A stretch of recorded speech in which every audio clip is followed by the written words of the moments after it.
네, 여러분 안녕하세요. 뉴스입니다. 윤석열이 결국에는 대형 사고를 쳤습니다.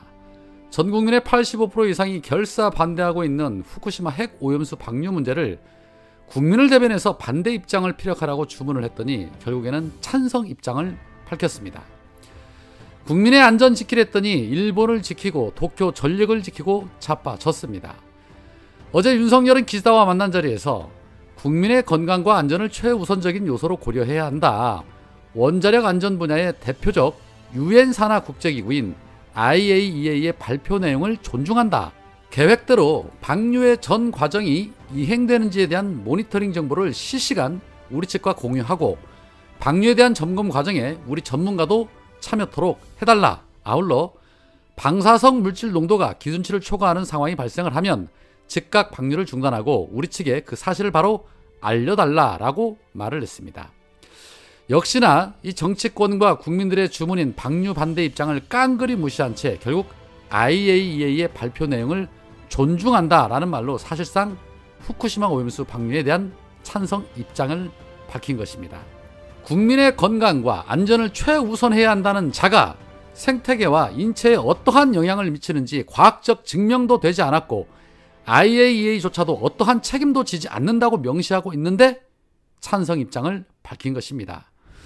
전 세계 어느 국가 정상도 찬성하지 않고 있는데 딱 윤석열만 찬성한 것입니다. 딱 윤석열만 바보짓을 하고 있다라는 소리가 되겠죠. 정말 분통이 터집니다. 이에 기시다는 일본 총리로서 해양 방출 안전성의 만전을 기해서 일본과 한국 국민들의 건강과 환경에 악영향을 주는 방출은 하지 않겠다라며 원론적인 입장을 밝혔습니다. 상황이 매우 심각하게 돌아가는 것 같습니다. 무능한 정권이 들어서면 국가와 국민이 어떤 고통과 위험에 처하게 되는지 정말 뼈저리게 느끼는 것 같습니다. 일본의 후쿠시마 핵폐수 방류는 과거 임진왜란 때나 지난 경제 침략 때와는 비교할 수 없을 정도로 그 파급력이 상상을 초월할 것으로 예상되고 있죠. 그렇다면 이대로 당하고 방치할 수는 없는 노릇입니다.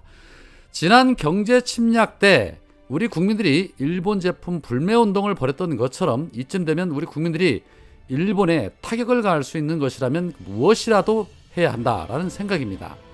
일본이 움찔해서 방류를 중단 안 하고는 도저히 버틸 수 없을 정도의 강한 그 어떤 액션이든지 말입니다. 지혜를 모아 행동해야 할 때가 아닌가 싶습니다. 밖에 나가서는 글로브 호구짓하고 국내 들어오면 수사권 앞세워서 제왕 노릇하고 자신들에게 조금이라도 위해가 되는 발언을 하면 곧바로 수사권 들이대며 국민의 입을 틀어막는 후한무치한 이 검사 독재 정권. 앞서 김건희 고속도로 의혹을 제기했던 이해찬 전 대표에 대해서도 경찰이 수사에 착수했다는 황당한 일도 있었죠. 이에 추미애 전 장관이 분노에 찬 글을 올렸습니다. 양심에 털난 무지막지한 정권이다. 건폭 정권의 폭력은 지금 언론과 법을 수단으로 다반사로 일어나고 있다. 이것이 이른바 문화적 폭력이다. 언론이 정치와 경제에서 저지르는 억압과 착취의 구조적 폭력을 정당화해주고 있는 것이다.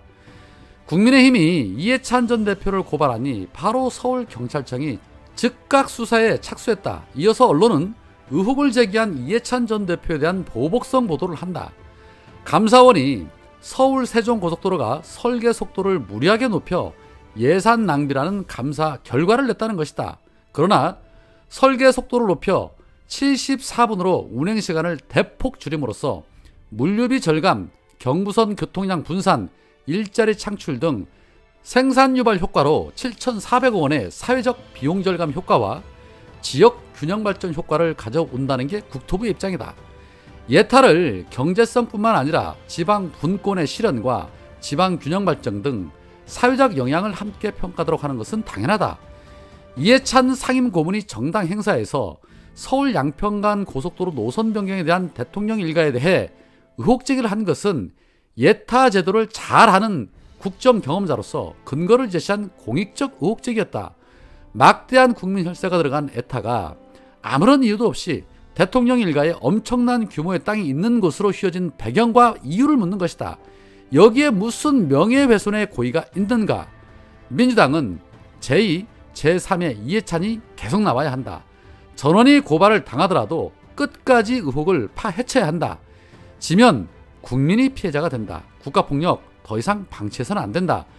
주식은 선수로부터 주식 계좌를 이용당한 것이고 땅은 일타강사 원희룡에게 당한 것이고 핵 오염수는 기시다에게 돈가스 당한 후로 한마디도 하지 않으면서 그런데 왜 이해찬 대표를 고발하고 화풀이 하는가? 가만히 있는데 모욕을 당하게 해준 망신을 준 나쁜 자들을 고발하라. 국민적 의혹에 대해 납득할 만한 근거로 해명할 의무가 있을 뿐 언론과 국가기관을 이용해서 재갈을 물리는 폭거를 중단해라 라고 윤석열 정권을 후려쳤습니다. 이 추미애 장관의 글에서 분노가 느껴집니다. 그런데 이렇듯 수사권을 앞세워서 무소불위의 칼을 휘두르는 후한무치한 정권 앞에 민주당의 혁신위는 또다시 민주당 의원들에게 불체포 특권을 포기하라는 주문을 또다시 했습니다. 김은경 혁신위원장은 현안이 어렵고 바쁜 것은 맞으나 민주당의 승리를 위해 혁신위 제안에 대해서 적극적인 응답을 미뤄서는 안 된다. 내놓은 것을 안 받으면 민주당 망한다. 망한다는 것을 체감하고 있을 텐데 마지막 힘겨루게 하는 것 같다. 불체포 특권 포기 권고 이유는 국민 보기에 방탄 국회처럼 보이니 그러지 않게 해야 한다는 것인데 부당한 검찰권에게 대해서까지 포기하라는 것은 아니다 라고 말을 했습니다. 이에 대해서 박성준 대변인은 적절한 방안을 강구 중이라고 밝힌 것에 대해서 책임있게 결과를 줄 것이라고 생각을 한다. 근거에 의해 마련한 이 혁신안을 안 받아들이면 민주당은 더는 기사회생 하기는 어려울 것이다 라고 말했습니다. 결국에는 지도부가 이 혁신안을 받아들인다는 소린데요.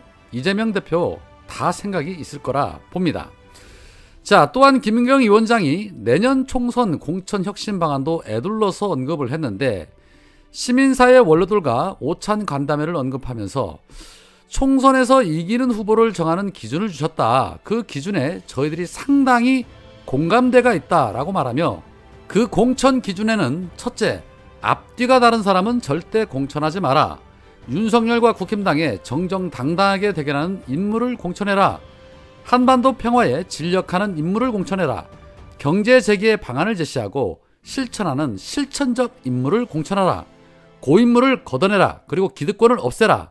예컨대 80년대 독재와 싸우고 민주화를 위해 희생한 인물에 대해 높이 평가하고 헌신에 고마워하나 1990년대 2000년대에 입당해서 당의 중추로 성장해온 선배 의원들도 그들이 국회에 들어온 나이대의 청년 후배들에게 믿고 길을 내주고 그들이 일꾼이 되게 새 얼굴을 보이게 하는 기준에서 공천하라고 말씀을 주셨다.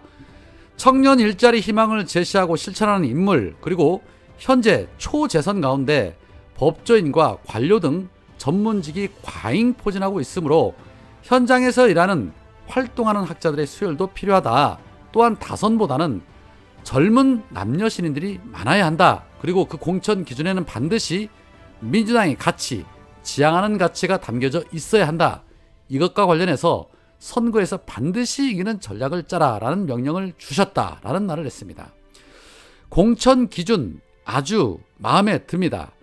결국에는 민주당의 진정한 가치를 추구하는 개혁적이고 전투력이 강한 젊은 인재들을 공천 기준으로 삼아야 한다는 그런 얘기인데 나쁘지 않다고 생각을 합니다.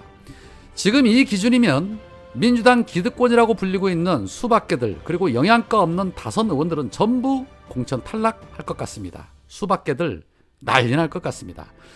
자, 그리고 혁신위가 앞으로 계속해서 혁신안을 내놓을 텐데 지지자들이 연일 강조하고 있는 이 대의원제 폐지에 대한 혁신안에 대해서도 속히 그 입장을 밝혀주셨으면 좋겠습니다. 오늘은 여기까지입니다. 고맙습니다.